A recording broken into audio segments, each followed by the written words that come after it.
በጣም ተናደድኩኝ። ምክንያቱም አንዳንዴ ተወት ማድረግ የመሰለ ነገር የለም። ገባሽ? ተወት ስታደረግ የሆነ ነገር ራሱ ተከትሎሽ ይመጣል ነው። ገባሽ?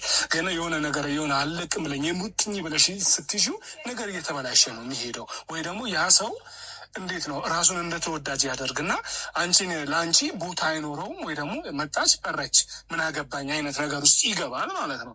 እና አሁን ወንድሜ ነው ስለ ወንድሜ ነው አሁን እዚህ ጋር ራሱ ማወራው ማለት ነው በእናንተ ፊት ወንድሜን በቃ ሄርሜላም ቢሆን አንቺም ብትሆኝ እንግዲህ ብዙ ቀን ስናወራው ሰምተሻል።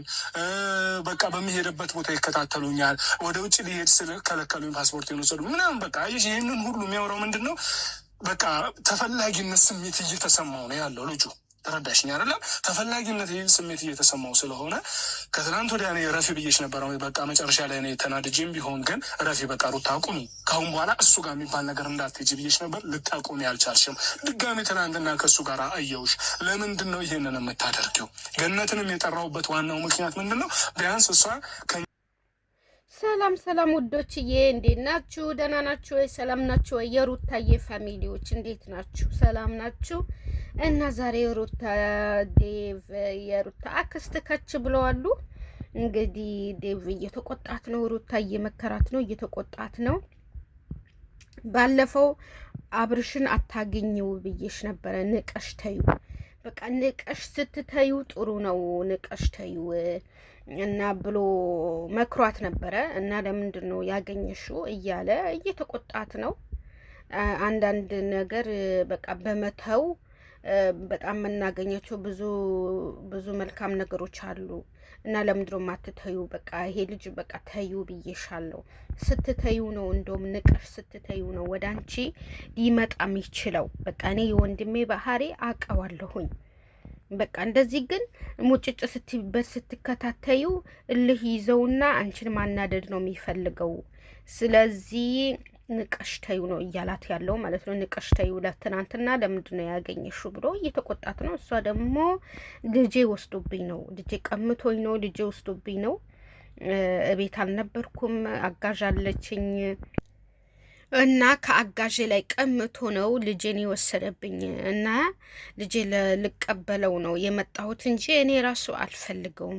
በቃ እኔ ራሱ ትውት ማድረግ ነው የምፈልገው፣ እሱን መርሳት ነው የምፈልገው፣ እሱን መተው ነው የምፈልገው። ግን እሱ በዙሪያዬ ሁሉ ያንጃብባል፣ ሊተወኝ አልቻለም እያለች ነው።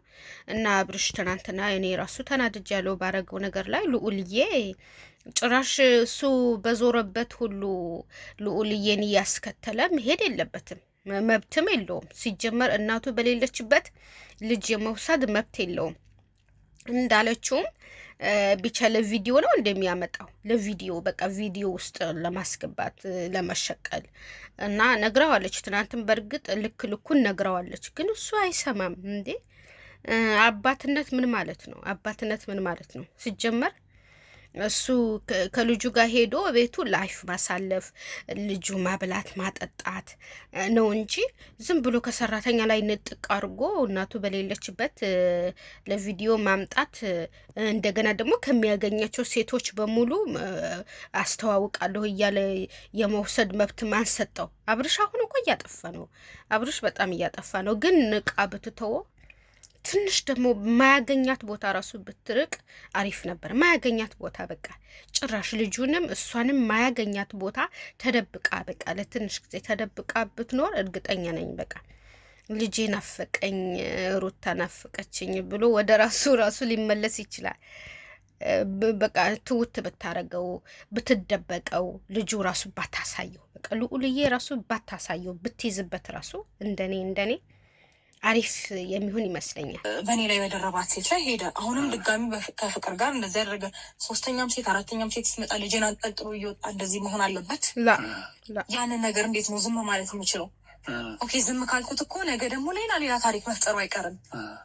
አግባብ ስለሆነና ልክ ስለሆነ ነው ሄጄ ልጄን ተቀብዬው የመጣሁት እና ደግሞ ዝም ብለው ምን አይነት ነገር እንደሚፈጠር ማንም እያጠፋ ነው። አብርሽ እያጠፋ ነው። ደብዛውን አጥፎ ጸጥ ነው የሚለው እሱ። ስነ ስርዓት የሚባል ነገር ምን አለ መሰለህ፣ እኔ ስንት ነገር እንደሚያስጨንቀኝ በልጄ ጉዳይ እኔ ነኝ የማውቀው። ከነገ ዛሬ ምን ይላል ይሄ ልጅ? ነገ ቢያዩ ምን ይሰማዋል? ነገ ይሄን ነገር ቢያዩ እኔ እንጃ ምንድን ነው የሚረዳው በልጅ አእምሮ? ይሄ ነገር አሁን ማየቱ አይቀርም። ገባ?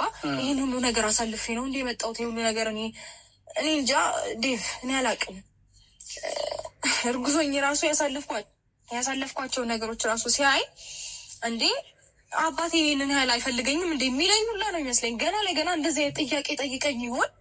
ለምንድን ነው አባቴ እኔ ከተረገዝኩኝ በኋላ እንደዚህ ሆኖ? በጣም ነው የምሳቀቀው። ገና ለገና ልጄ አእምሮ ላይ ምን ይፈጠራል የሚለው ገና ወደፊቱ ያስጨንቀኛል።